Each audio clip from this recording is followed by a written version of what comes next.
এখন উনি আজকে আমাদের সাথে বলেছে জুলাই চার্টার এটা ওনারের সাবজেক্ট এবং এটা হইতে হবে, কিন্তু এটা অর্জন না করে নির্বাচনের ট্রেন ছেড়ে দেওয়াটা এক ধরনের আমি কি বলবো, এক ধরনের ভুল সিদ্ধান্ত। কারণ একটা দল যেভাবে চেয়েছে সেভাবে হয়েছে, তারা নির্বাচনে দিয়ে গেছে।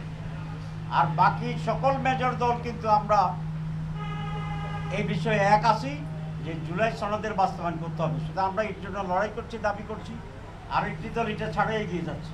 এখানে একটা বৈষম্য তৈরি হয়েছে, কারণ একটি দলকে অফেন্সিভ রাখা হয়েছে আর আমাদেরকে ডিফেন্সে দিয়ে দেওয়া হয়েছে। আমি এটা বলেছি, এখানে লেভেল প্লেইং ফিল্ডের যে ইস্যুটি এটা ক্ষুণ্ণ হয়েছে এবং এটা আপনাকে ঠিক করতে হবে, নির্বাচনের আগেই ঠিক করতে হবে। আমরা পিআরের ব্যাপারে কথা বলছি।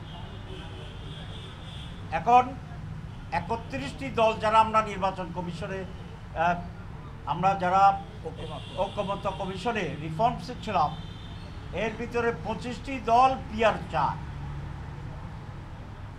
যেমন বামপন্থী দলগুলো পিআর চায়, ইসলামী দলগুলো পিআর চায়, তার বাইরেও যে সমস্ত দল আছে, যেমন নূরের দল আছে, এবি পার্টি আছে, আমাদের রাষ্ট্র সংস্কার আন্দোলন আছে, এরা সকলেই পিআর চায়।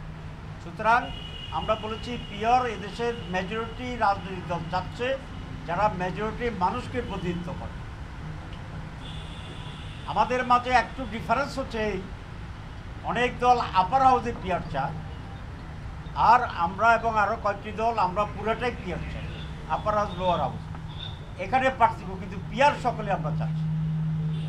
সুতরাং আমরা বলেছি অধিকাংশ দল যেহেতু পিআর চায়, এই একটি কারণে। আর গত নির্বাচনগুলো যে ভোট ডাকাতি, কেন্দ্রে না আসার দিতে যাওয়া, মানে কালো টাকার প্রভাব, দিনের ভোট রাতে হয়ে যাওয়া, এই সকল অভিজ্ঞতায় আমরা মনে করি একটি নতুন সিস্টেমে নির্বাচন দরকার। না হলে আগের মতোই কেন্দ্র দখল হতে থাকবে, আগের মতোই কেন্দ্র দখলে নির্বাচনের পরে আবার আন্দোলন হতে থাকবে।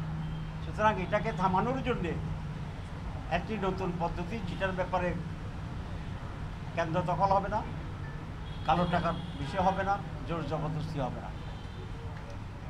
আমরা বলেছি যে এই বিষয়ে যেটি একটা নতুন প্রস্তাব আপনাকে আলোচনা করতে হবে, ইলেকশন কমিশনকে আলোচনা করতে হবে। কারণ দুটো পদ্ধতি এখন, একটা হচ্ছে সনাতন পদ্ধতি, ট্র্যাডিশনাল যেটা আমরা করছি, আর একটা আমরা পিআর পদ্ধতি। তো দুটো পদ্ধতি মাঠে আছে, তাহলে এটা নিয়ে তো আলোচনা হইতে হবে, এটা নিয়ে তো একটা ঐকমত্য হইতে হবে, বা এটা নিয়ে একটা সিদ্ধান্ত হইতে হবে। আমাদের কথা খুব পরিষ্কার যে সুষ্ঠু অবাধ নির্বাচনের জন্য এখনও অনেক সময় বাকি আছে, সঠিক সিদ্ধান্ত নিতে হবে। প্রত্যেকটি রাজনৈতিক দল তার কর্মীদের দায়িত্ব নিতে হবে। অনেকে বলে কর্মীরা কথা শুনে, না শুনলে তাহলে এর বাদ দেন।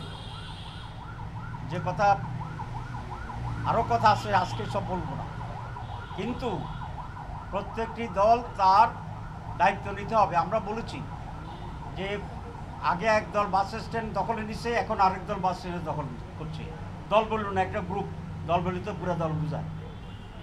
একটা গ্রুপ আগে চাঁদাবাজি করতো, এখন আরেকটা গ্রুপ চাঁদাবাজি করতে হবে। তো এই অন্তর্বর্তী সরকার এই দখলদারদের ব্যাপারে কোনো ভূমিকা নিয়েছে আমরা এটা দেখি না। এটা শুধু একটি দলের দায়িত্ব নয়, সরকারের প্রধান দায়িত্ব। তো যে সরকার একটা বাস স্ট্যান্ড ক্লিয়ার করতে পারে না, একটা চাঁদাবাজকে ধরে শাস্তি দিতে পারে না, সেই সরকারের এত বড় নির্বাচনে এত বড় সন্ত্রাসী এত কিছুকে কিভাবে ট্যাকেল করবে, আমরা এতে শঙ্কিত এবং আমরা কিছুটা উদ্বিগ্ন আছি। আমরা সব কথা বলেছি এই জন্য যে এখন যে সময় আছে, সরকার যদি সঠিক সিদ্ধান্ত নিয়ে সঠিক উদ্যোগ গ্রহণ করে, তাহলে এই পরিস্থিতির উন্নতি ঘটানো সম্ভব। পরিস্থিতি যদি উন্নতি ঘটে, তাহলে একটা সুষ্ঠু নির্বাচন হওয়ার সম্ভব।